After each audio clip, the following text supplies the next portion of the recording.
Elle le criait haut et fort, Geneviève de Fontenay ne touchait que 900 € de retraite par mois. Sauf qu'il s'agissait d'un petit mensonge. Elle disait souvent que, financièrement parlant, les choses étaient bien difficiles pour elle.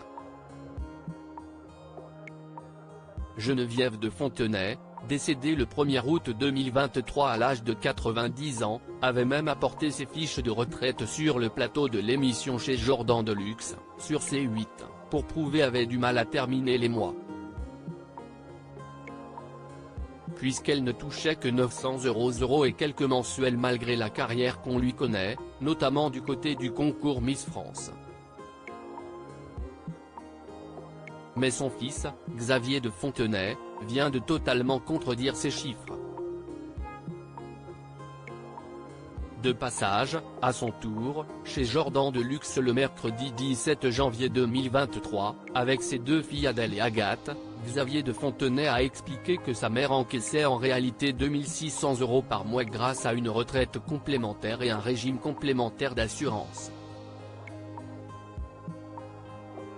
Ce qui est plutôt très confortable. Elle avait également encaissé une très belle somme en revendant le concours Miss France à la société Handball en 2002. Nos confrères de Télé 2 Semaines parlaient, alors, de 6 millions d'euros tout de même. Geneviève de Fontenay a touché gros en revendant la société Miss France. Je ne peux pas le dire, a expliqué Xavier de Fontenay sur C8. Si les journalistes le disent, je ne sais pas. En tout cas, moi, je ne donne aucune information. Dans ces cas-là, vous savez, vous avez un vendeur et un acheteur. Alors s'il y en a un des deux qui ne veut pas, il faut s'y plier. Qu'importe le chèque encaissé à l'époque, Geneviève de Fontenay avait décidé de le partager avec ses proches. Elle disposait de 50% des parts, et son fils disposait des autres 50%. Elle en avait gardé 10 et avait donné 20 à chacune de ses petites-filles, Adèle et Agathe.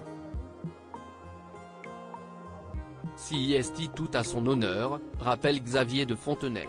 Elle a fait le choix de donner presque l'intégralité de ce qu'elle touchait à ses petites-filles. On ne peut pas lui reprocher ça. La tête dans le chapeau, le cœur sur la main.